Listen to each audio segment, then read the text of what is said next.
Hello and welcome to the B-Side podcast. My name is Meg and I am joined by Aaron. It may. Aaron, we are here today to talk about all things music and to understand Aaron's music taste a little bit better. So, Aaron, I've sent you the questions preemptively. Mm-hmm. So, what was your first album? Oh, Christ. Good start. Yeah, good start. This is the thing. I don't remember the first album I was ever given, but I Mm-hmm. remember the first one I ever bought with my own money was, I think, Linkin Park Minutes to Midnight, Okay. which is still a cracking album, by the way. Um, But I remember, I for some reason vividly remember that being the first one I ever bought with my own money. And my mum even made a comment just like, "Oh, this is your first like adult album," because it had like the parental advisory sticker on it. And I was like, I think I've got a couple at home that already have that. But anyway, but yeah, I think that was the first one I ever bought with my own money. In terms of the first one I was ever given, it wasn't the right. I remember this very vividly, but it wasn't an album. But I remember getting this as like a birthday or Christmas present, Mm. and it's so obscure, and it's this is why I say it's a technically not quite fitting for the answer because it's a single. Mm-hmm. Uh, it was I don't know how old I was. I don't think I was that old at all, but it was PPK and a song called Resurrection. It was like a dance like trance song, and it's one of those ones where like if you it's a one hit wonder sort of thing. Like if you heard it, you'd know it. And my dad is heavily into like acid house dance music from the 80s and 90s, and I remember loving that song as a kid, and I got that, and I remember that being the first ever CD ever I got. Yeah. Full stop. I still have it somewhere, but like the two halves of the case have like detached from each other now, so Yeah. I think I have it somewhere. But that's the first one I remember ever being given, and then Minutes to Midnight was the first one I bought, I think, with my own money back in 2007. Bloody hell. Wow. Yeah. So that's what, 17 years ago? No, 16 years ago. I think it came out in 2007. And then PPK was like 2001, 2000 ish. Like that's how old that Yeah. CD was. Yeah. Yeah. It's a So decent. sort of to understand your early music taste a little bit more, Yeah. what's like a staple song of your youth that you were like, that's a song, like every time it comes on, you're like, it takes me back. um, I mean, like I alluded to with the last answer, is like my parents. A lot of my taste now is influenced by my parents' taste, and it's two very jarring tastes, that's for sure. Mm, Like my dad likes ska music and 80s and 90s dance, like techno and rave and stuff. Whereas my mum is through and through a rock person. mm, Hence why there's my love for Foo Fighters and stuff like that. Um, which is probably why now I've got such a varied taste in music and I like a bit of everything. So growing up, I listened to like a bit. It was like it's like a cocktail of every genre you can think of. mm. Um, so it was a bit. It's weird because like a lot of the songs I think of growing up, it's a weird one because like, there are a couple songs that do come to mind, like a lot of Foo Fighters stuff because I grew up listening to that. But weirdly enough, the one song that sticks out in my head in terms of like every time I hear it, I'm whooshed straight back to my childhood, and I still listen to it quite a lot now because it's such a good song. Is Thunderbirds by Busted. Oh, banging song. That is my favorite Busted song. Well, has Mm, been for years. mm. Like, don't get me wrong, Year 3000's great. What I Go to School For is great, but But Thunderbirds just Thunderbirds, it just oh, it just hits it so is different. such a good song. And It really like is. the one uh, on a slight tangent, but some of their recent stuff is actually really good as well. And there's a song off of their last full album that actually is very close to rivaling Thunderbirds as my favorite from theirs. Mm.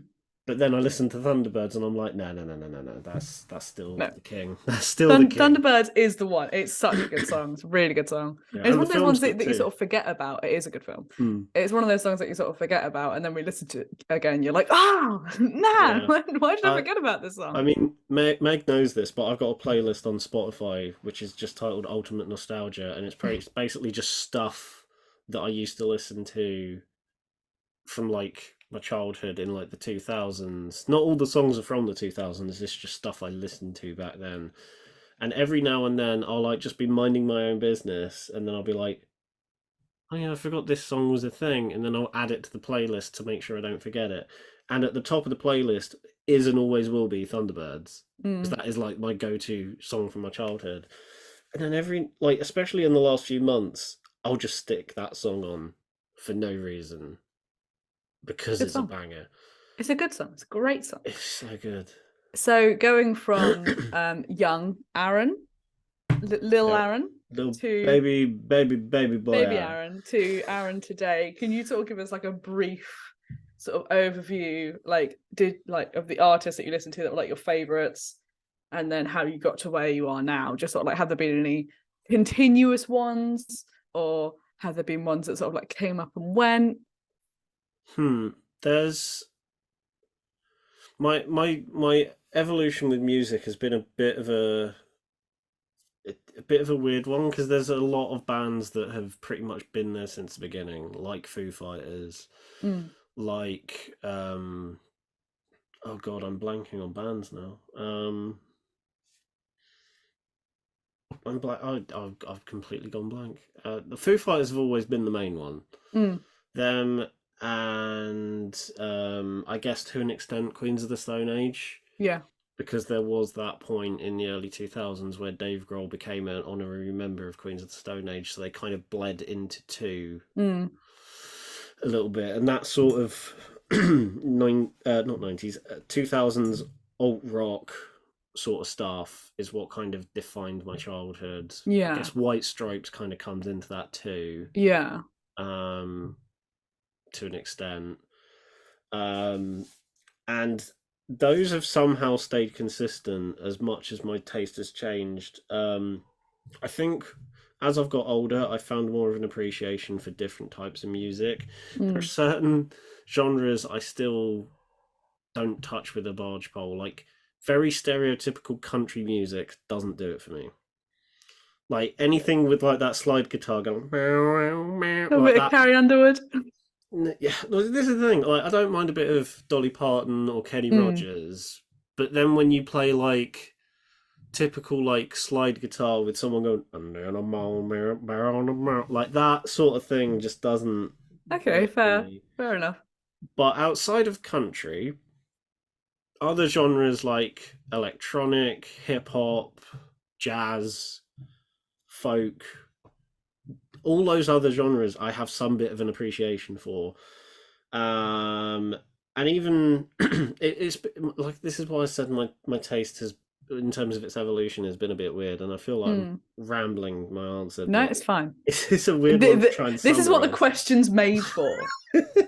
It so like for example, McFly and Busted were like my two favorite bands as a kid, Yeah, yeah. which makes sense because they're very similar. Mm. Um, and then going into like secondary school and college and even university, didn't listen to them at all. No. And then in the last couple years, they've kind of cropped back up again because one, they're still active, and two, I guess nostalgia as well. But I'm now Mm. at a point where like they're not two of my favorite bands, but they're still bands that I really enjoy. Yeah. I'd love to see them live and stuff like that. Mm. Well, Uh, we're seeing Busted next year. we are seeing We Busted next year, are. and this is where I will squeeze in the unfortunate story of having missed McFly twice. Ah. Yeah, so I went to see them live when I was like 7 or 6 years old. Like I was very young, and it was on their Motion in the Ocean tour. Mm. Um, at the That's Brighton got Dome. Stargirl on it, hasn't it? Yep, Yeah. their best album. Stargirl is one of the best songs as well. Yeah, there's some bangers on that album. You got Friday Night, which is from the Night at the Museum soundtrack, which Mm, is a cracking song, and then there's a cover of "Don't Stop Me Now" and that's also very good. yeah. But I went to see him on that tour with my mum, and because I think it was because I was so young, I just wasn't used to that level of noise. Plus, there was something wrong on a technical level, and there was like Mm, quite a lot of feedback. And for my first ever gig, I just couldn't. I think we lasted half the gig. There was a really lovely volunteer steward bloke who gave me some like earplugs to shove in my ears. My main priority was like I want to hear Transylvania because I love that song. mm. Plus Dougie is the goat. Um, Dougie! Dougie. Dougie! And at the time, I was like, that's the only song I've heard him sing on, and I want to hear that. Mm. So we stayed for that and then left, and I didn't realize till I got home that there was still like half a gig left that we never saw. Oh, So I don't really count that gig no. because I didn't last the whole thing and I don't remember much about it. I mean, I was like 7 for crying out loud. Mm, And then my mum had bought tickets for me to see them again at Wembley Arena in like 2010, mm, 2009, I think, roughly. mm. And my cousins had joined as well. And then the night before that happened, I had a neurovirus and was like barfing and all that. Yeah. And I was in pieces. I was in tears that I couldn't go because I was like, I've missed No. them again. One day One we'll day, make it. I mean, they tour quite a lot in the Yeah. UK specifically, so like, it's not an option. It's We just definitely a need to possible. get there. Yeah, one day I will see. That is just like there's a couple of bands that are like on my bucket list, and Yeah. I guess McFly have kind of snuck their way in there because I've missed them twice, and I was just like, I just want to see them once.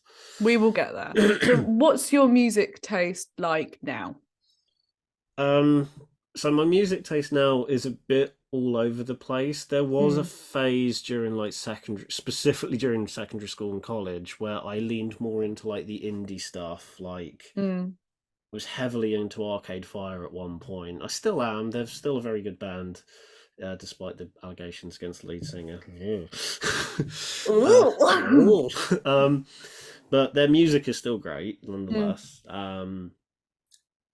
And I think that's how it evolved. Like through my childhood in the 2000s, it was alt rock and a bit of dance from where my mm. dad listened to it. Then in secondary school and college, it was mostly like indie rock, but still a lot of that alternative rock bleeding in. Um, and then the back end of college, going into uni, and then now is where I started to pick up a heavy appreciation for kind of, I don't know how to word it, like, oh, how do I word it? Subgenres that kind Mm. of bleed in from the ones I already liked. So I already Yeah. liked electronic music. I already liked um, rock, and then my appreciation for hip hop and 90s trip hop stuff like Massive Attack and Portishead came in from that. Because it's basically electronic music, the best elements of that, and it's the best elements of hip hop, but like merged into one. So I guess I Mm. had appreciation for that. Because I already liked electronic music and rock, I came into an appreciation of like, I don't know what LCD Sound System comes under, but Yeah. I guess they come under post punk, but that's really not. But they blend like disco, punk Yeah. music, rock music. They do a bit of everything. And that's where my love of Talking Heads came in as well, because Mm. again, they were a band back in the day that meshed styles and genres together. Um, and I guess that's where it came to now. Whereas now, I will have outside of country still. Still uh, yet to go down that country path, yeah. quite literally. I mean, there are a couple of like classic country songs, like John Denver Yeah. stuff and Yeah. stuff like that, but typical country stuff, I'm not a massive Yeah. fan of. Um, but yeah, my my taste at the moment is like if you look at my Spotify Wrapped, Mm. my top 100 songs has got there's a bit of hip hop in there, there's a bit of rock in there. I'm pretty sure there's even some jazz in there. Obviously, being a film person, I listen to a lot of scores, so I have an appreciation for classical music, primarily through film scores, I think, because I used to watch films and get the score stuck in my head, and now I have like a massive appreciation for the music that goes into film. Mm. Um, and funnily enough, this is something I said with Neil on a recent episode of my podcast for the love of film. Is that Go there's a watch it. very go and watch it now. Wait, watch this and then go watch it. Yeah. Um, Thank you. is that there is a very fine art to not scores, but just putting a soundtrack together, like Yeah, absolutely. pre-made songs that you're then putting into a film. There's a very fine art to getting that right. And I Mm. think Neil summed it up best as like some directors can kind of I'm going off on a film tangent and it's about music already. um he said there's like a very fine art between some directors just putting their favorite songs in for the hell of it. And Yeah. then you get directors like James Gunn and Edgar Wright who are putting some of their favorite songs in, but are weaving it in a way that works for the scene.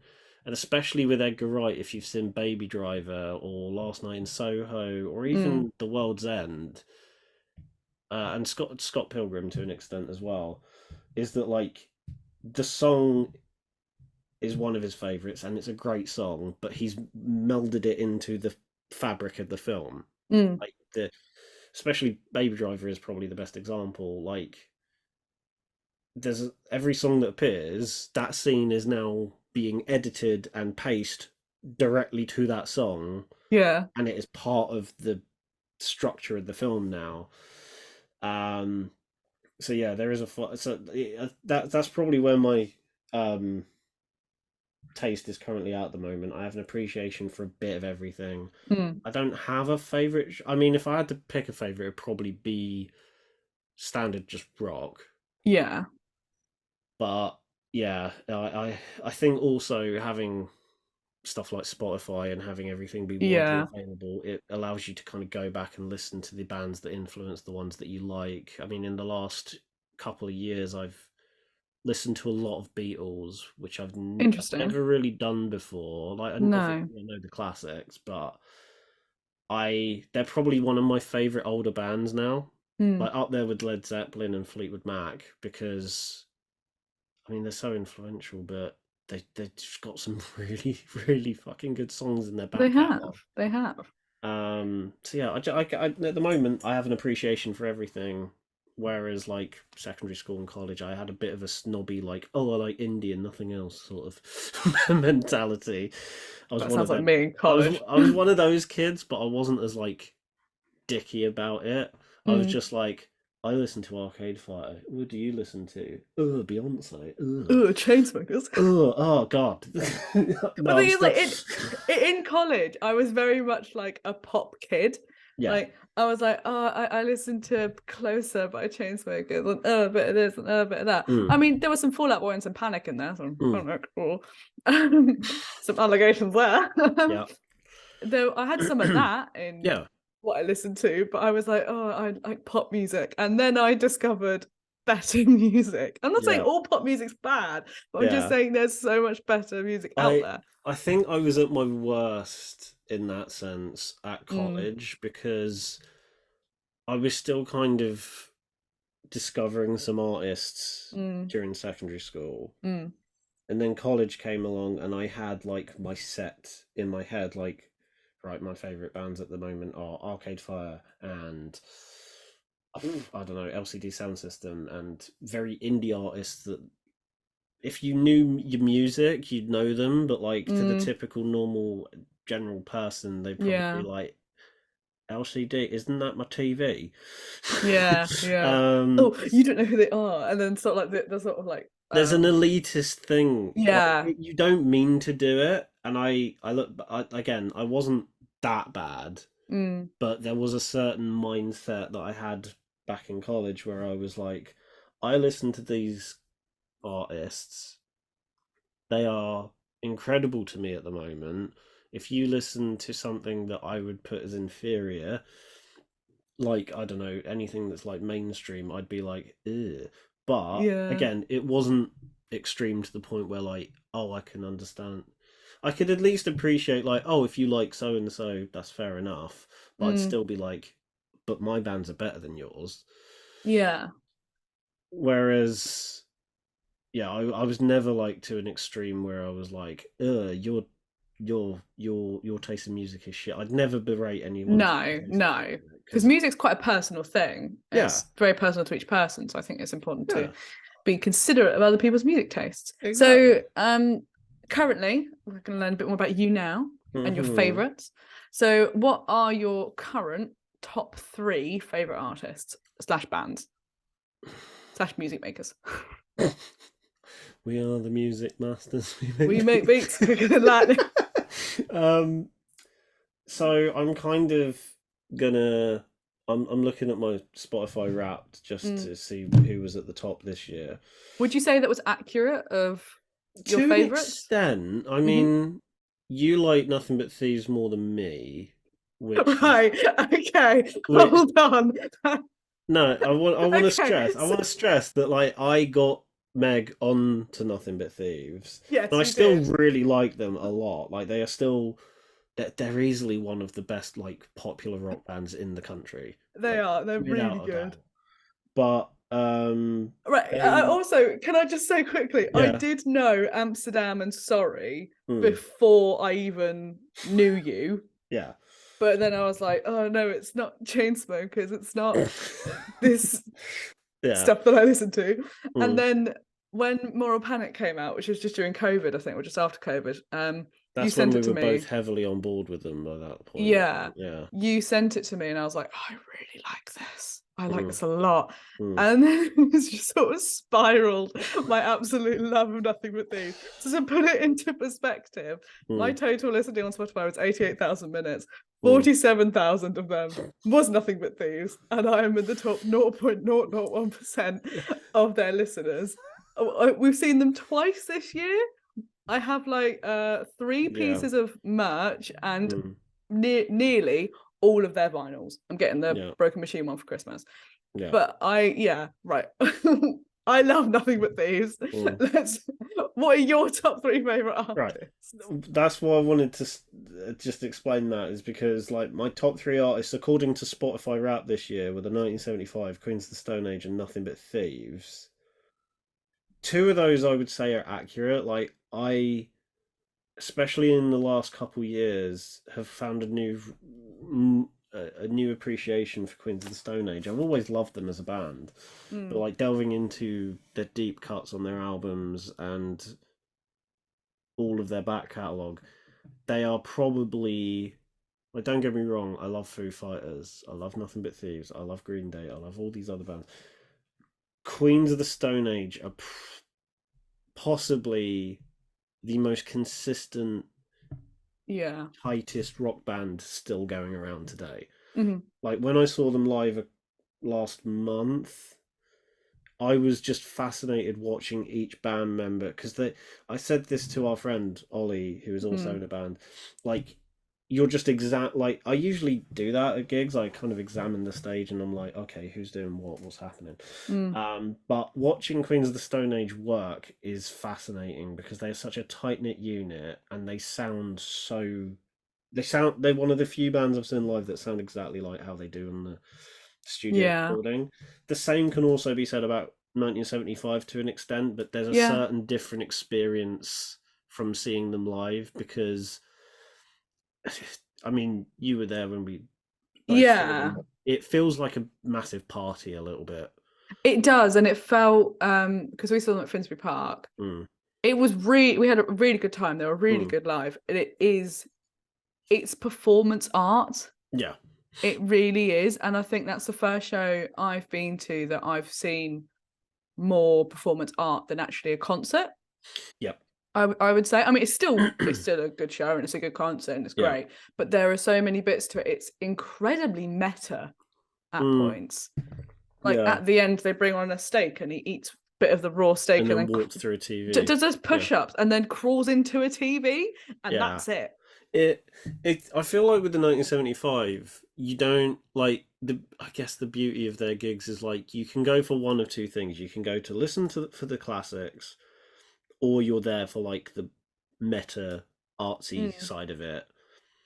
And you can get you're getting a full experience either way. Like you've got a great gig plus the artsy stuff mm. that either does or doesn't work for you, or you're just going for the gig.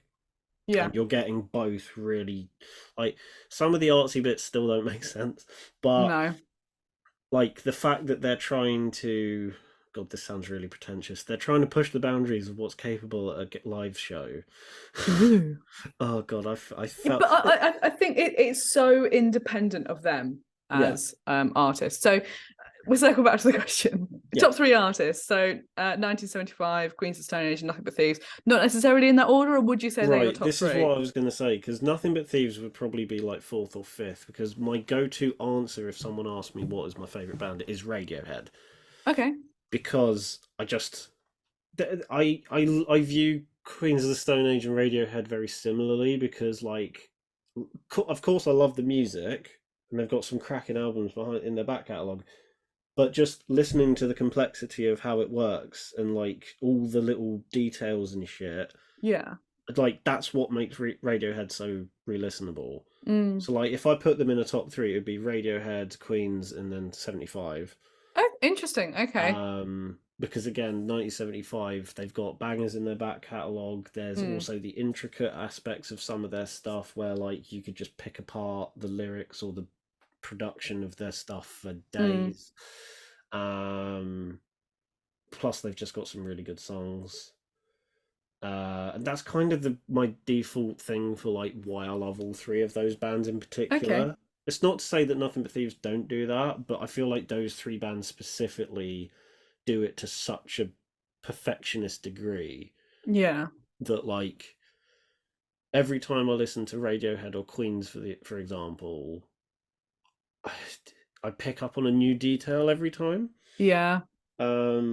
Like what's the best example? There's a Queens of the Stone Age song called "Sick Sick Sick," which is an incredibly like heavy song, Mm. and it's fairly straightforward in terms of like the riff and the structure of it. It's literally verse chorus, and it's Mm. very simple. But production wise, there's like things I don't pick up on until like the 50th listen. Mm. Oh, Um, I can completely relate to that. Like yeah. that's very much my opinion of Nothing But Thieves. Like Mm, I every time I listen to one of those songs, I hear something different. Like mm, what song I was listening to recently? A song I was listening to recently, and like I picked up on the bass in it for the first time, and I was like, mm. "Ooh, Phil's doing something funky here."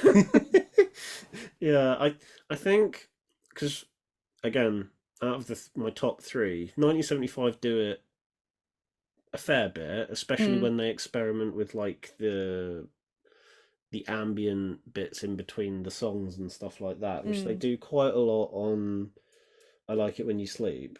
mm, Um, but Queens of the Stone Age in particular, if you listen to like Songs for the Deaf, the whole album, or any album after that, really, they're one of the few bands that nail like a dark, brooding atmosphere whilst also having some incredibly satisfying riffs. yeah. Like Songs for the Deaf, for example, the closing song, which I think is called I think it is just called Song for the Deaf, I think. And it's the best way I can describe it is like you're riding like a minecart while listening to heavy metal music while riding into hell. Because Right. Mm, while you've got Josh Homme singing and this guitar riff going, you've got people screaming as if like you're going into like the tormented souls of hell, just panning back, left, right, and center in your ears. mm, Um, which again is it works brilliantly with the theme of the album, which is something we'll probably get onto in a bit because I know one of the questions coming up. the next question. But just that whole album is full of like brilliant little production details. But that one song on its own is like you've got these tormented screams just bouncing left and right in your ears.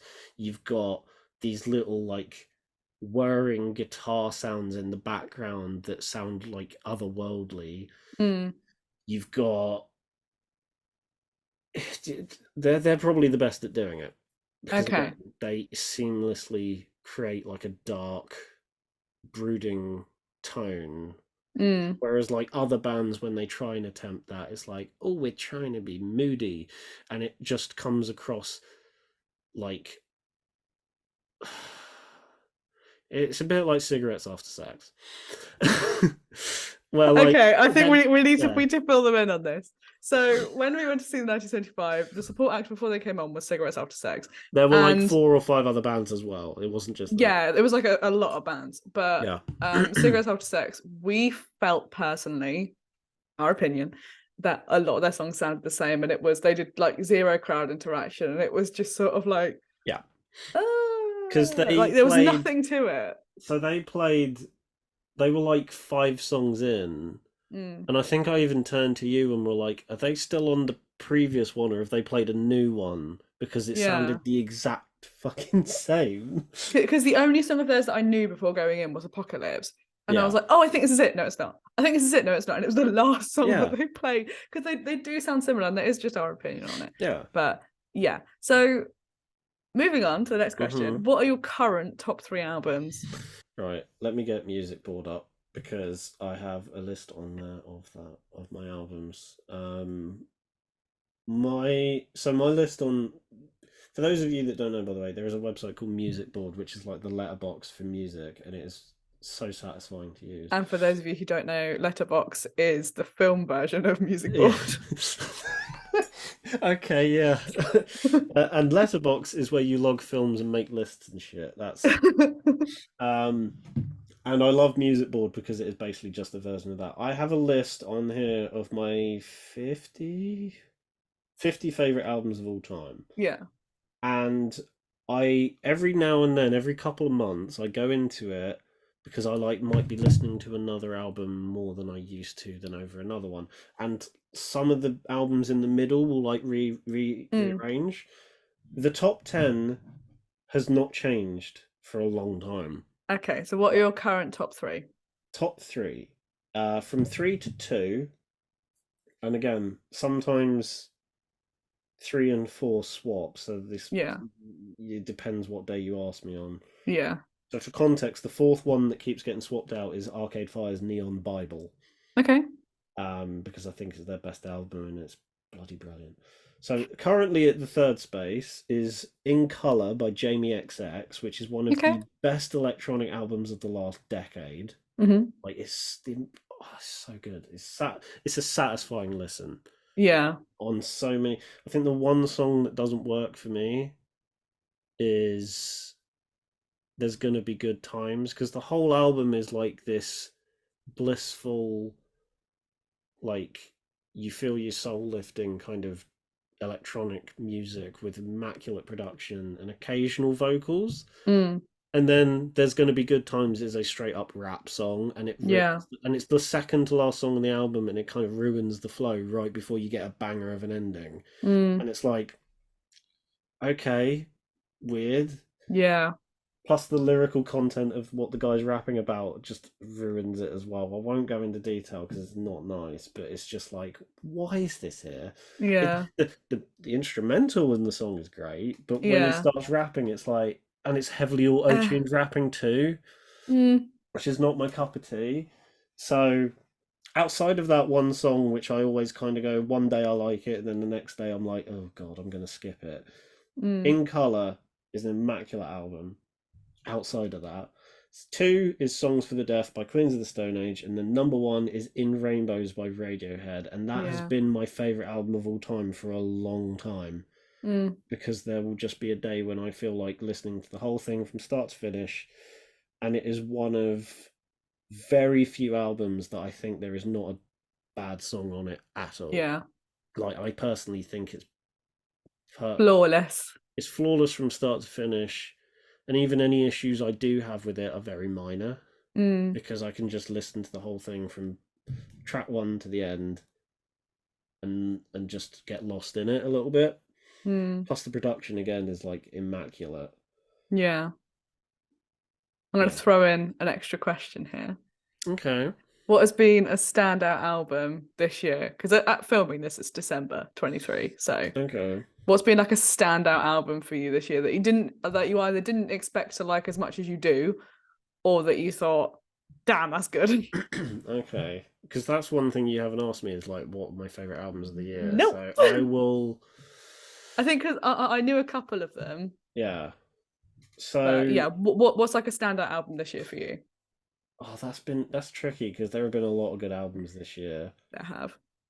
Oh, this is the tricky bit because like there are some albums I would give as an answer for different reasons. Yeah, Like Queens of the Stone Age, I knew their album would be good, and it is in my yeah. top 20 of the year. But that Mm, there's that. Foo Fighters, I think because their last album was a bit lackluster, I was not expecting this one to be as good. mm, And I think this is. I think the reason why it works as well as it does is because it's not their best album they've ever done, mm. but it's the emotion behind it because it covers not just Taylor Hawkins' death, but Dave's mum died last year too. And the whole album is about coming to terms with those two deaths. Mm. So each song is like this one's about Taylor, this one's about Virginia Grohl, this one's about Taylor. And the best way I can I was actually talking to someone earlier today about this album is that Mm. like if you go into it expecting the best songs they've ever written, you're not going to get that. If you No. go into it with the knowledge that Dave Grohl probably just spewed out everything that he had in his head on a piece of paper and then just went Mm. straight into recording it, almost like an unfiltered emotional baggage diary sort of thing. Yeah. Like what you hear is like him just doing the first thing that comes into his head because it's raw. Mm. That you get there's a whole other angle of emotional fulfillment that you get from the album. Again, it's not the best stuff they've ever done, but when you look at Yeah. it from that perspective, it kind of smacks you around the face. Yeah. So there's that one. Boy Genius is the record. I like Phoebe Bridgers, but I don't really know the other two artists, so I kind of went Yeah. into it going, I'm expecting something decent, and it ended up really surprising me. Like it has one of my favorite songs of the whole year on it, which is Not Strong Enough. Is that the name of Hmm. it? Not Strong Enough? Yeah, Not Strong Enough is Yeah. such a good song, and the whole album it just kind of perfectly complements that. But the Yeah. two biggest ones, which are actually my number one and number two album of the year. Mm. So my second favorite album of the year is Unreal Earth, Unearth, or whatever it's called, by Hosier. I almost said Foo Fighters again, but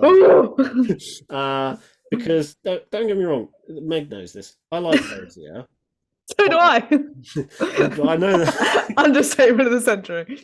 I like Hosier quite a bit, and I've liked his previous albums, like the self-titled and Wasteland Baby Yeah. was. I felt like there was something not missing, but I'm like, this is really good to being an amazing record, but something just didn't work. Hmm. Unreal, what is the name? Unreal on Earth. That's the one. I keep just saying Unreal Earth, and No, Unreal on Earth. Unreal on Earth is it's not probably, it is my favorite album of his because out of the three albums he's done so far, this one feels like the complete package. Like it's telling this story in a way, like I feel like he's given room to fully just try anything in this album, if that makes sense. From what it looks like to me, is he's sort of gone, well, I've been away for 4 years. Where? Yeah, because it's a double album. It's very long. It's 16 tracks long. Yeah, it's a double album. It's very long track list wise. Runtime is very long as well, but An hour. it's one of the few long double albums that never outstays its welcome and just gets more engrossing with each track. Yeah, and I think we can sort of say quite nicely that we heard, so on the day he released De Selby Part 2 as a single, we went to go see him at Ali Pali and he played De Selby Part 1. We heard it before it got released. It was so good. I think the other reason Unreal on Earth works so well for me is that like I mean, there's so many reasons why that his songwriting is probably the tightest it's ever been on this album. The So good. production, like I like the rough, rustic feel of the debut, Mm. and also what he was trying to do on Wasteland Baby, where it's a bit more bombastic. The production on this album is immaculate. Like It's it's so yeah, good. he's outdone himself. Like there's I think also because he introduces like new elements, like there's one song on the album that's just fully orchestral and there's no vocals, Son of and Nyx. I know which one I mean. Yeah, I'm saying it for the podcast. So you got like a fully orchestral interlude. He's never done that before. There's No, a he lot of hasn't. tracks that have got electronic synth elements in that. He's never done that before. Like he's experimenting a bit in this album, but not to the point where it detracts from what makes him such a great artist in the first place. Absolutely, absolutely. His songwriting's great on this album, and like I said, it's long but never outstays its welcome. No. And it's just again similarly to In Rainbows, like I could happily just, considering how long it is, I could easily just listen to this from start to finish and just get lost in it a little bit. Yeah, yeah. And again, that, the seamless transition from Who We Are to Son of Nyx is so so good, so good. So that's my Good album. second favorite album of the year. My number one album of the year. If you had told me this like 3 or 4 years ago, I would have not believed myself. Yeah.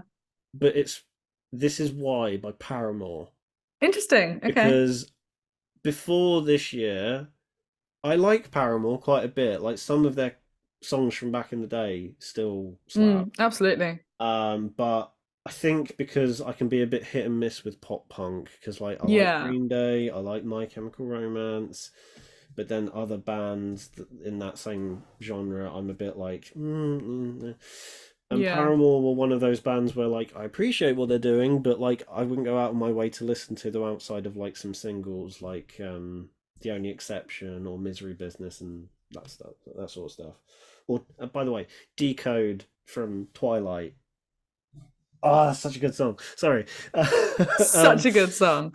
Okay, that's and really interesting that you yeah, think that's a because good album of the year. I mean it's been my favorite. Yeah, that came out in February, and it's Mm, been my favorite album of the year since February, and nothing's topped it. Like that's really Hosier interesting. came very bloody close, Yeah.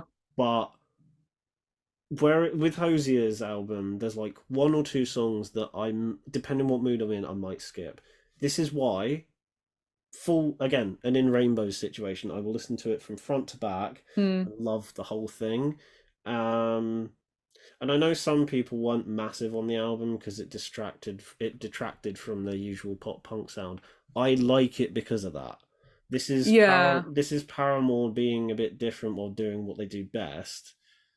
And Mm, this probably like explains way too much, but it's probably their most Radiohead sounding album ever, mm, like from a production standpoint and a songwriting standpoint. But yeah.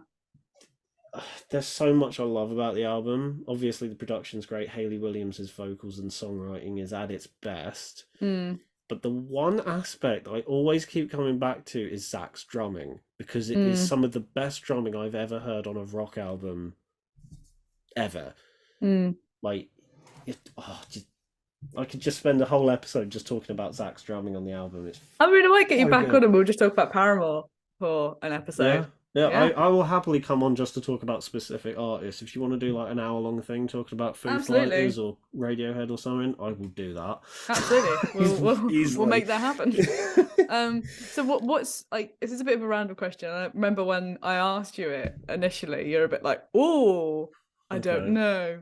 So what is your favorite music video? This one is of all time. Right, I have. This is the thing, because like now I'm trying to delve into like my filmmaking brain Ah, in terms of like, because this is the thing. There are some music videos I really appreciate from like they're really well made. mm, Um, they're really well made. They fit the song very well and that sort of thing. But then there's other times where like they're like for example, this isn't one of my favorites, but like Thriller, like Mm. Michael Jackson, Okay. you can't not think of that music video without, like, when you hear the song, the music video is the first thing that comes to your mind. Yeah, because everyone does the Yeah, and even if yeah. you've not seen the music video, like, or like you roughly know of Michael Jackson, the first image in your head is him in that like red jacket, Yeah. a bit zombified, because the song, it's certain things like that, and that's where I'm trying to differentiate in my head as to like which one do I prefer from like a filmmaking perspective and that sort of thing. But I have this is again, if you ask me on a different day, I'll probably have some different answers.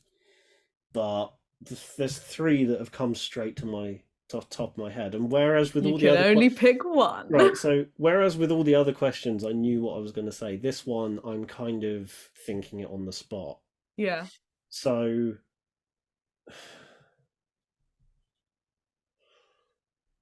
I quite like Buddy Holly by Weezer, Okay. purely for the novelty of like Spike Jonze. Basically, any music video by Spike Jonze is brilliant. Yeah. Like Sabotage by Beastie Boys is just hilarious. Um, but that music video has a novelty to it because, like, obviously it's the band performing in an episode of Happy Days and they're like superimposed on the thing. Like, I like it for that reason. It does get overplayed quite a bit, but I like it. But I've got two in my head, and I can't choose between them because I like what one. So, right. So for clarity, these are my two favorites at the moment. One music video scares the ever living crap out of me, but it fits the song so perfectly. Mm-hmm. And the other one I love just because of how funny and iconic it is. Mm. Plus, it's a great music video. So, which one do you want me to do first? The funny or the creepy one? Creepy and then funny. Right, so the creepy one is honestly one of the most terrifying things I've ever seen. Yet, similar to Thriller with Michael Jackson, I can't not see the music video in my head when I hear the song. And that is Come to Daddy by Aphex Twin, Mm-hmm. directed by Chris Cunningham. Mm. He's one, like every music video Chris Cunningham, because I did a whole module at college about music videos and we studied a few specific directors like Michel Gondry and Spike Jonze and Chris Cunningham, and he is fucking creepy bastard when he when he comes to make like every music video he's done, whether it's Bjork or Aphex Twin or I can't think of any others he's done, but they're all nasty when you watch Nasty. them. Like you watch them and you just feel like something just crawled up your spine, sort of thing. And the music video for Come to Daddy is so fucked. Yeah. I Pretty much. I've shown you it once, haven't I? Don't know. Unsure. So the gist of the music video is, so for context, Come to Daddy is Aphex Twin's take on heavy metal music, but in an electronic perspective. So you've got these blaring drum and bass style drum beat with like this incredibly in your face distorted guitar, and throughout the whole thing it's like this the whole video is like this dingily grey dark lit council estate with a load of flats, and then you get these children that are all wearing the face of Aphex Twin, who is a bloke with a beard, just roaming the streets, causing havoc, smashing TVs, like, and throwing shopping trolleys in the bin and stuff. And then the final there's also this granny who's walking around just trying to get back home. And then right at the end of the song, you get this like ear-piercing scream that takes over the song. And this monster comes out of the TV and he's like distorted, and he's got Aphex Twin's face, and he screams right into the granny's face, and that image is seared into my brain. Like, for those of you that are watching this podcast that haven't seen it, watch it, come back, and you'll know exactly what I mean by the fact that it's disturbing.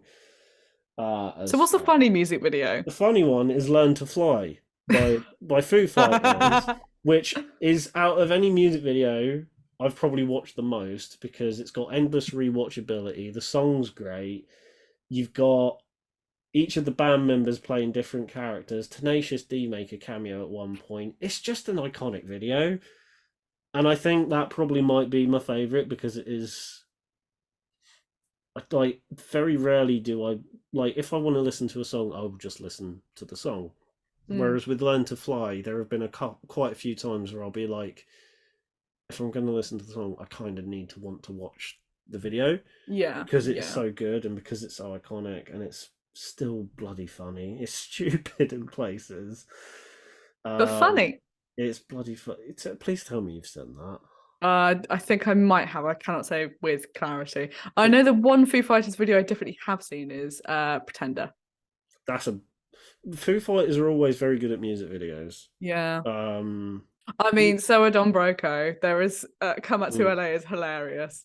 Yeah. That music video is really good. Yeah. So moving on from music videos, because I feel like we're going to have to dedicate another whole episode to music videos, I think, because we could talk about the Foo Fighters ones, Don Broco ones. I've got loads. What is a artist that you think is underrated or doesn't get the listeners they should? Apart from Busking for Misfits. Yes. Yes. Everyone go and listen to Busking for Misfits right now. They released an album. Modern Problems is a great album. It's been out for a month. Go and watch it. I made the artwork for it, so please go and listen to it. And yes, please do go and listen to Modern Problems after you finish watching this podcast. This episode is sponsored by Modern Problems. By Busking for Misfits, Modern Problems. Stream now on all good streaming platforms. God's sake. Right. So with your question, underrated artist.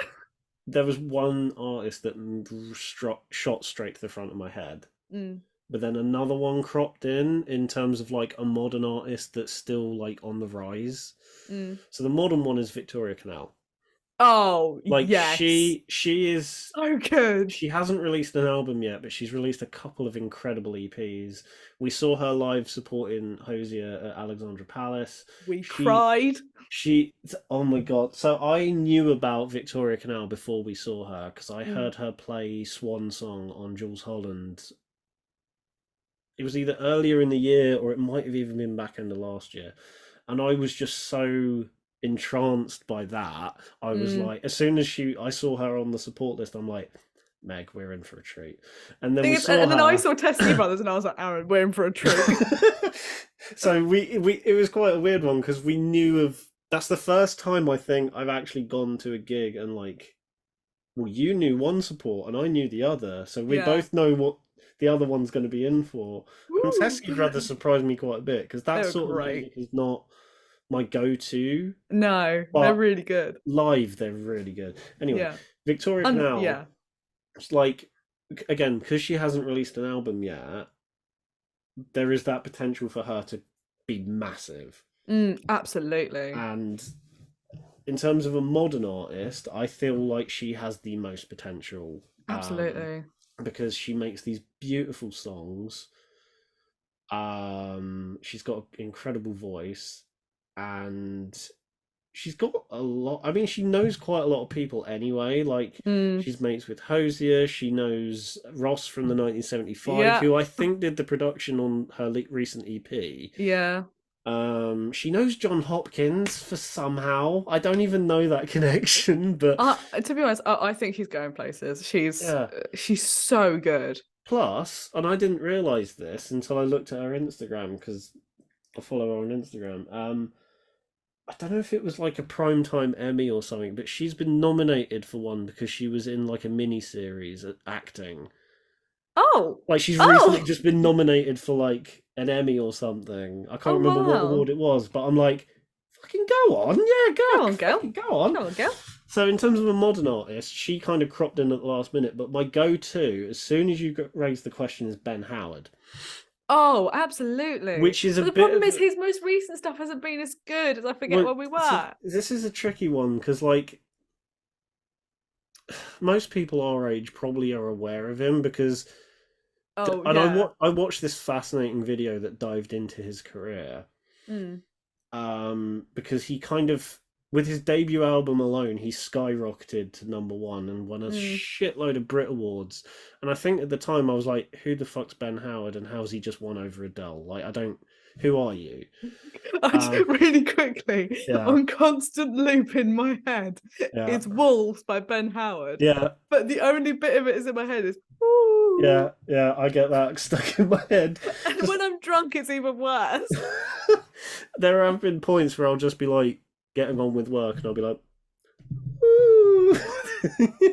um, but yeah, he kind of just came to prominence out of nowhere, won a load of Brit Awards, got an album, his debut album at number 1, and Mm, I'm like so confused because I'd never heard of him, and this was like mm, 2011. mm. Um, but then I actually gave the album a listen, really liked it, and then as Meg knows, his follow-up album, I Forget Where We Were in 2014, Slaps. is one of my it's in my top 20 of my favorite albums. It's so good. It's phenomenal.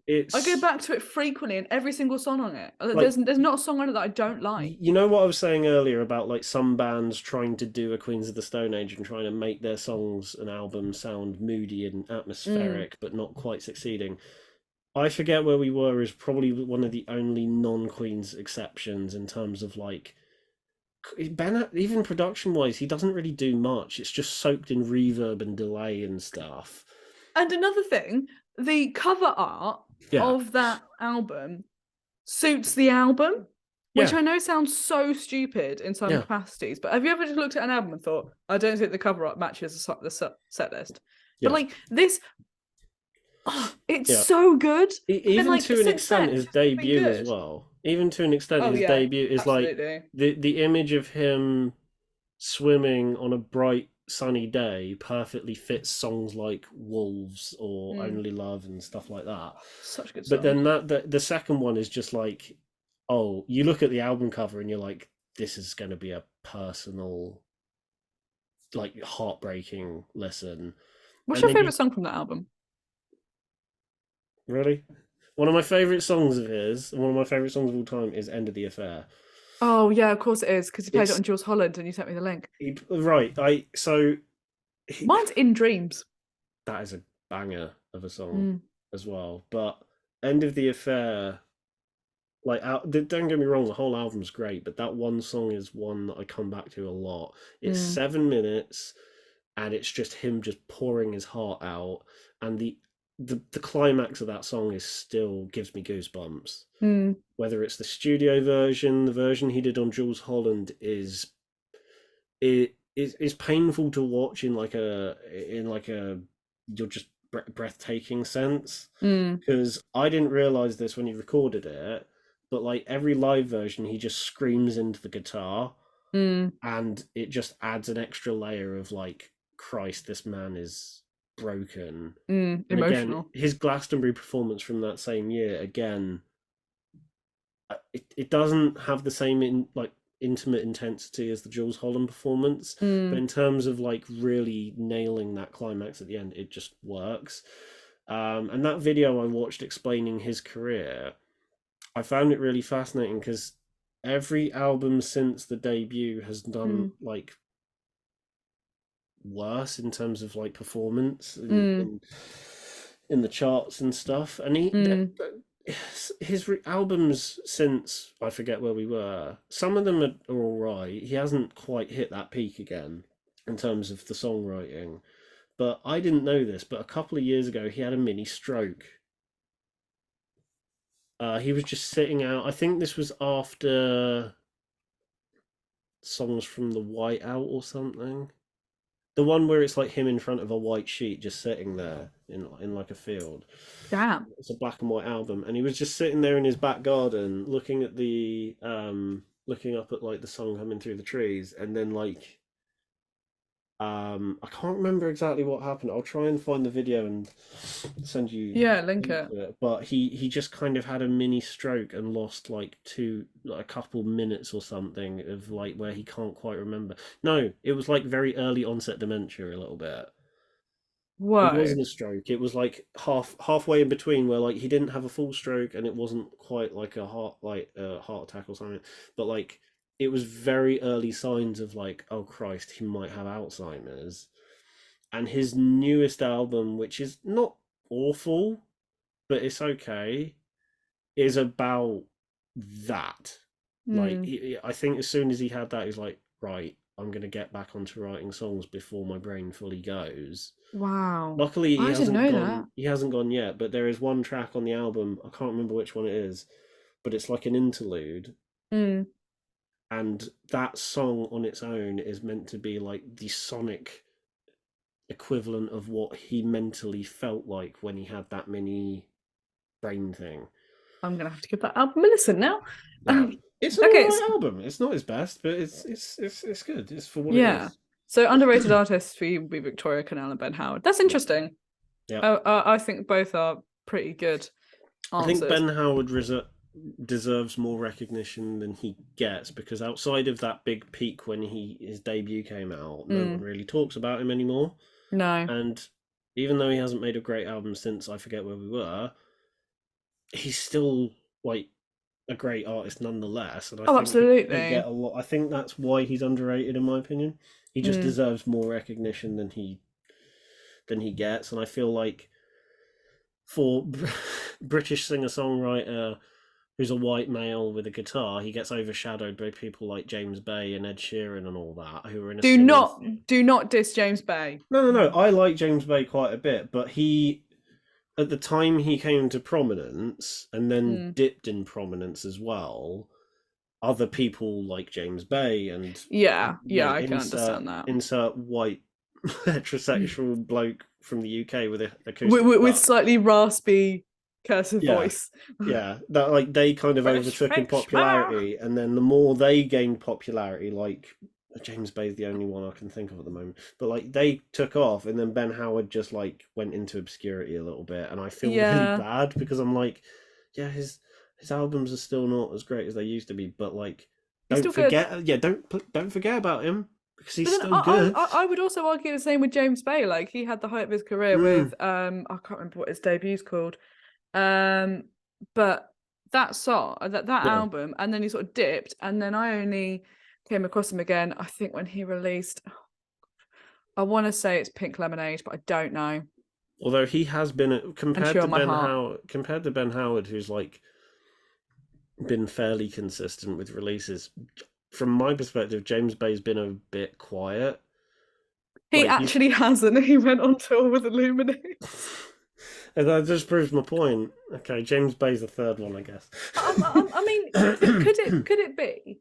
We'll go into the questions in a minute, but could it be Yeah, that because those artists sort of had a really big peak and then they didn't really keep up with it, they sort of went, which I don't have a problem with. They went away, and because of I that, like other think. people have come to the forefront, which means that their careers sort of not died or dived, but it's sort of Yeah, gone I down. So think. people aren't as intense with them anymore. I think that definitely applies to James Bay. With Ben Howard, I think it's that married with the fact that the album that followed, I Forget Where We Were, was his weirdest, like most experimental album to date. Yet Mm. somehow got to number one still in the Did it? UK. Yeah, I apparently. Like mean, that still got to number one, and I'm like, okay, that's probably like his weakest album. I think, but interestingly, and I'll talk about this really quickly, and then I'll ask you the next question. Hmm. Alt J, Yeah, they had an awesome wave, which quite is a literally, brilliant album. fantastic album, and they released, I think it's Relaxer and then Reducer. Relaxer's got some good songs in it, Hmm. um, You're missing one in between, I think. probably, but that's my point.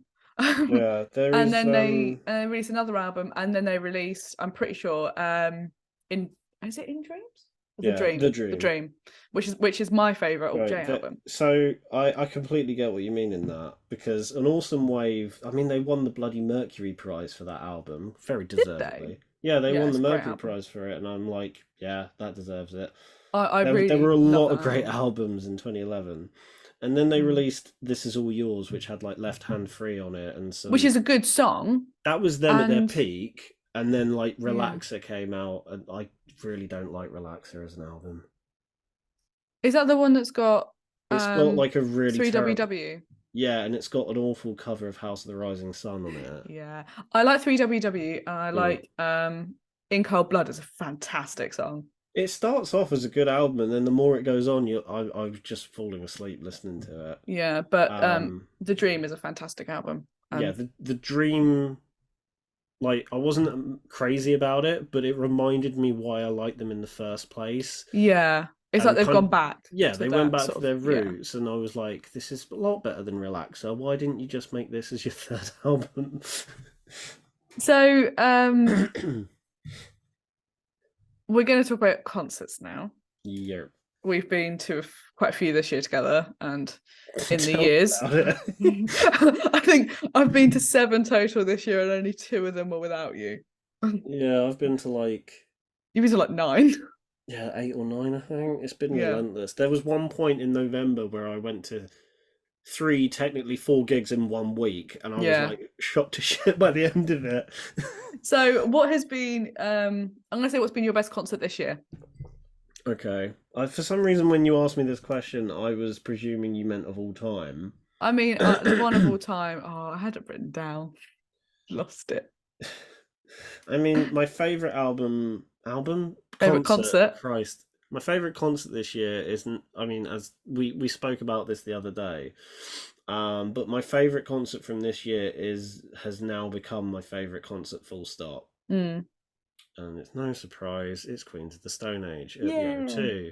O2. They are a bucket list. There's a number of bands that are on my bucket list of like I need to see them before I croak it. Mm. Um, Which Queens won't of be soon. no, well, hopefully not. Well, Well, Queens of the Stone Age was on there. Radiohead's on there. I don't even know when they're gonna tour again, but yeah. McFly, like I said earlier, have kind of squeezed their way onto it because I want to see them just once. Mm. LCD Sound System are on there as well, but I don't know anyone else that likes them to warrant going with. And annoyingly, so we're seeing Busted on the 23rd of August next year. Woohoo! LCD Sound System announced that they're headlining All Points East Festival in London on the 23rd of August. And I was so pissed because I'm like, I'm not giving up the Busted gig, but I'm just like, why that date? Of Why? course that day. Of course that day. And the Of lineup course. just in general on that day is like, I can't remember who the support, like, Is the it good? it, yeah, I remember looking at it and I'm like, that's actually like a good handful of really good acts that day. But So yeah. so your best concert is Queens of the Stone Age this Of the year year, and also it has of all time. overtaken like my number one spot as well, which when I spoke to you the other day, like that has been a very tough fight trying to figure out what has been my favorite gig of all time. But Yeah. like It's I said, difficult putting them comparatively because they've all got something different to yeah, like appreciate at each it, concert. it's also tricky when like you're someone like me or you where we like different styles of music, like Mm. trying to compare bloody Sam Fender to Green Day or John Hopkins, who's an electronic producer, to Queens of the Stone Age, Mm. I'm kind of looking at them mentally in different viewpoints. Like Green Yeah. Day's, in terms of like pure entertainment, Green Day is probably the best band I've seen live. Mm. In terms of the full package and giving like, in terms of their performance, how they sounded, what they delivered, the spectacle of it all, Queens of the Stone Age win that. Um, if we're just going for best sounding band, probably Nothing But Thieves or 1975 take that. Yeah. But again, it's different aspects. Yeah. And then, like with John Hopkins, I'd been wanting to see him for years, finally got to see him, and it gave me everything I wanted from that. And I Yeah. was so happy. Like, it's trying to differentiate in your head, like, why do you prefer one over the other? And does one gig cancel the other out because of different reasons? It's a bit of a mind game. Bit of a mind game. So Bit of a mind game. your dream concert, you have 2 supports and a main act. Right. Can I choose an artist that's dead? Because I've already got a couple that would go to. Oh yeah. Like a dream concert. It's one that probably won't happen. Right. Oh God. See, this is the thing. As soon as I saw the question, my go-to thing was like, do I go for a generic kind of like band that isn't around anymore, like Led Zeppelin or Fleetwood Mac, or my go-to answer was going to be David Bowie, Mm. because I mean it's David Bowie, for crying out loud. Um, yeah, I go Bowie as like Okay, the main as act, main act. Okay, two but I supports. don't know who the supports would be, because I need to try and think of someone that's like I want to see, that is, big, but not too big that it wouldn't make sense as a support for Bowie, if that makes sense. Well, I'd say Bowie's pretty big. You're pretty safe there going with anyone. Yeah. Also, do I pick a band that I want to try and pick bands that I've not seen at all, or like have Mm. always wanted to see? Oh God, why have I just blanked on bands, for crying out loud? Arcade Fire as a support, Okay. which if First Bowie, support or second support? the second, right before Bowie comes Okay. on. So who's your first support? Um, this is the thing, I don't know, because if Bowie, bless him, was still around, that actually could have been a reality, because him and Arcade Fire got Yeah. on quite well. Now I really wish that had happened. um, mm, Christ. Right, I'm gonna go for. See, now I'm thinking of this out loud. This lineup would never happen. But The whole point. yeah, this lineup would never happen. But these are just three bands that I would. Two are just unfortunate. So I Mm. get, and again, now that I'm thinking of this band, they'd actually probably cancel out Arcade Fire. But Soundgarden, Okay. rest in peace, Chris Cornell. Mainly, I mean, Bowie and Soundgarden purely for the fact that I'll never get to hear their stunning voices live.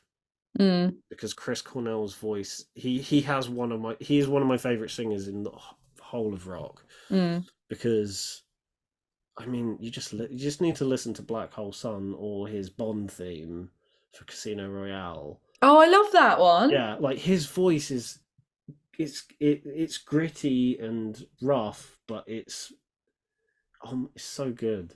It's so good. Mm. And then Bowie, just look at his back catalogue. True, true. Just I look at went his back to catalogue. I went to a Bowie tribute night at the White Rock in Yeah, Hastings, and I actually, and please don't shoot me for this, I was yeah. surprised by how many Bowie songs I knew. And I I was think like, I know what oh, I you didn't mean. realize this is Bowie. Oh, I didn't Yeah, realize this is Bowie. Like, because I think because vocally he did sort of change a little bit over time. yeah. He Um, started off very. like I knew songs Yeah. like Fashion, um, Mm. literally drawing a blank on all of the ones. Oh, Ground Control to Major Tom, that one. Oh, Space Oddity. That one. Yeah. I'm quite bad with Bowie song names. But that was really, really good. Mm. So yours would be okay, so yours would be Soundgarden, Arcade Fire, and Bowie as a headline. Yeah. I mean, Interesting. I've always Arcade Fire used to be on my bucket list. Mm. Not They kind of went down a little bit because their last two albums have severely dipped in quality. Like they were on a 4 album streak, Mm. and then Everything Now happened, Mm. and that is an awful album. Oh, yeah. Yeah, I remember hearing Everything Now on the radio, yeah, and I was like, this is like awful. their recent album from last year, which I think was just simply titled "We." Mm. It's all right. We. It's a return to form, but still carries over a couple of issues that the last album had. It's an improvement, that's for Yeah. sure. But I don't. This is the problem. If I had seen them on like their Reflector tour or the Suburbs tour, then I would have been so happy. But I Mm. don't. I think there are some bands where it's like, okay, you've released some crap albums recently, but you still got the classics that I can listen to if I see you live. With Arcade Fire, because Everything Now was so bad, I don't know if I'd want to see them live just because I have to sit through those. Everything now. I want it. Everything now. Like that song on its own is alright, but the rest of the album is like it's not good. Yeah. But there is a part of me where it's like I really want to hear the stuff from the Suburbs or Funeral or Neon Bible. I would love to hear them in a live setting. but knowing I have to sit through the track list of everything now puts me off.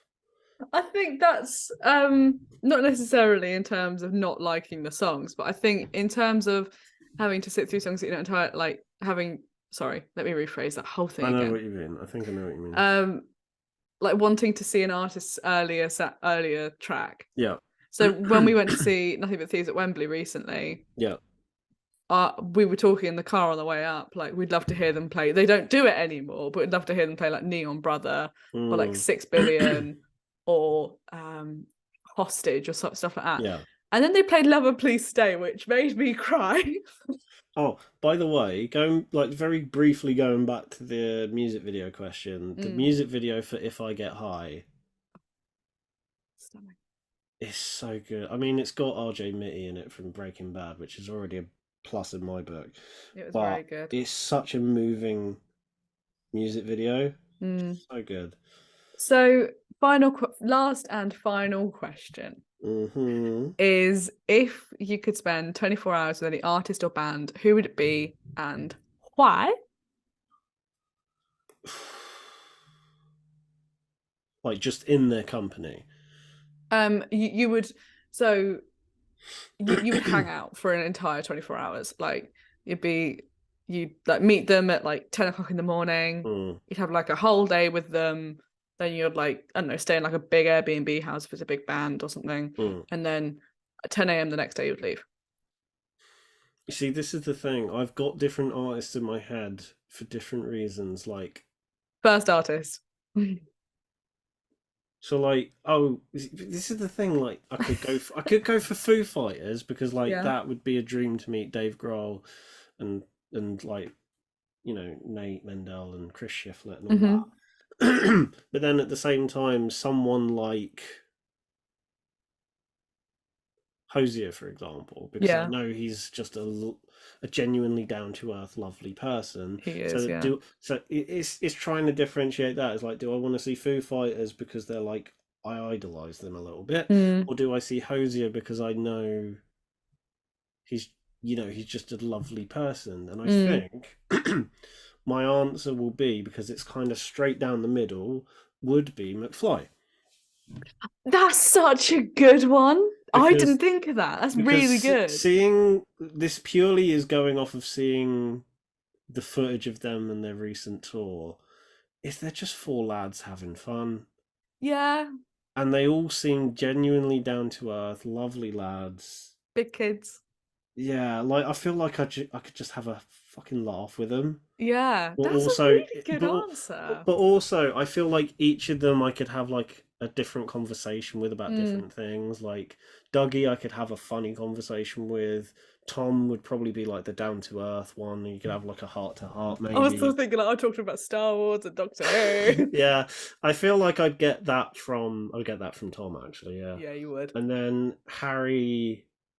I don't know what Harry and Danny would offer in terms of a conversation, but like just the general presence of the 4 of them. Because like part of me was like, do I say busted? But then I'd probably more deviate to Matt because he's just my favorite member. Like I love Charlie and James, but they can fuck right off. I'm just talking to Matt the whole time. Yeah, absolutely. Whereas with McFly, yeah, Dougie is my favorite, but I love all 4 of them in their own way. Yeah. And I'd want to like get to know each of them a little bit, and I'd want to hang out with. They look like the best band to hang out with in terms of enjoyment. They're really good answers. Yeah, I and again, this is partially due to seeing footage of them live of their recent tour and just talking to fans and stuff. Like there was this one clip from like these fans that were at the sound check in like Canada or America or something. Yeah. And someone at the barrier asked Tom, like, how many chuggers do you do before a choo-choo? Like for a train? And he's like, let me think. Yeah, so it's like, is it chugga chugga choo-choo or is it chugga chugga chugga choo-choo? And it then starts this like miniature debate between the 4 of them. It's like, it depends. It depends how long the train is. Like, mine would be 8. 8 chuggers before a choo-choo. Chugga chugga chugga chugga chugga choo-choo. Chugga chugga chugga chugga chugga chugga chugga choo choo. Yeah. Like I just love the fact that that's the question they were asked, and then they kind of ran with it. And the first thing Danny says is like, "Well, it depends how long the train is," in his northern Standard Danny accent. answer. Yeah, it's just Standard like, Danny well, it answer. depends how long the train is, how long it's coming into the station for, and like, is it like, it's just, Love oh, that. Well, yeah, thank you, Aaron, for joining me for the first episode of the B-Side podcast. It's been fun. it has.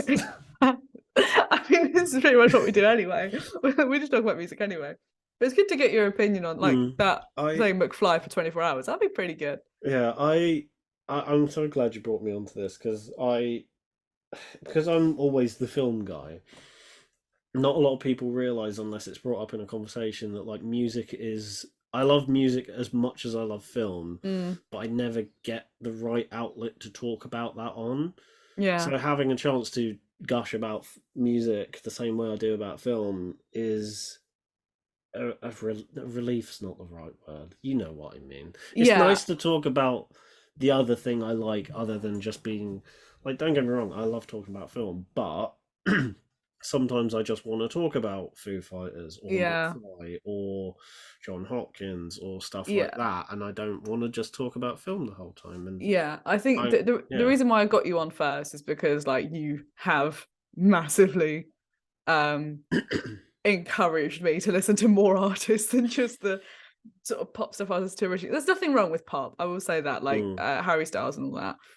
Like I they're all just, really good. uh, However, I think like I have branched out a lot more and I'm a lot more comfortable yeah. with my music taste now. So Aaron, is there anything that you want to plug? I mean, obviously we got Aaron at the Movies, which is Aaron's Hmm. YouTube channel, and he's also got his own podcast called For the Love of Film.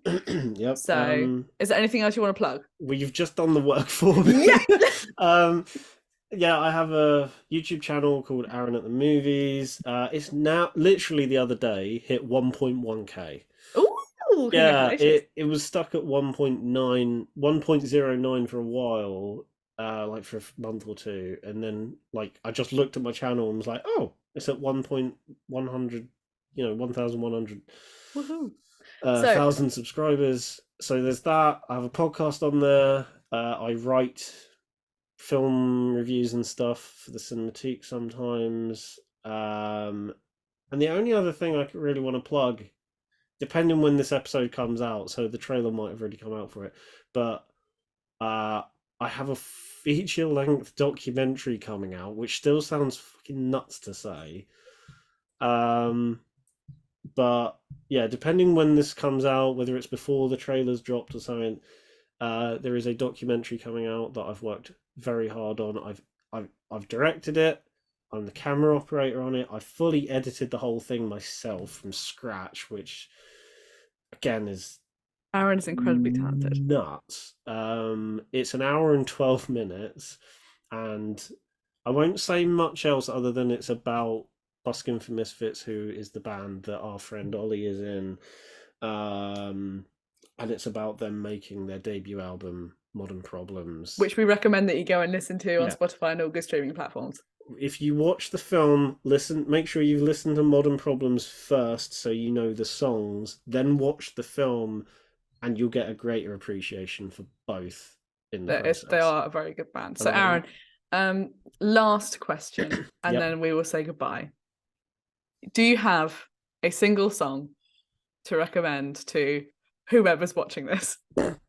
Right, I'm gonna get my Spotify up because there's a couple of recent songs I've had on repeat that I want to recommend. Actually, no, yeah, I'm gonna break Just the one. rules.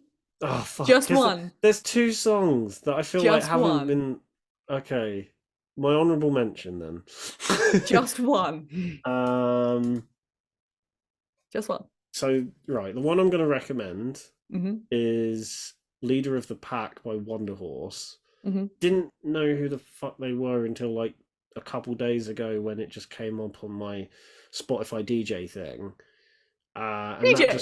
that just started playing, and I was like, "This song slaps!" Like it's your typical indie rock, but it's fun, bouncy, energetic, And it's just such a good song. And then I listened to the album off the back of that because the Wonder Horse has only done one album.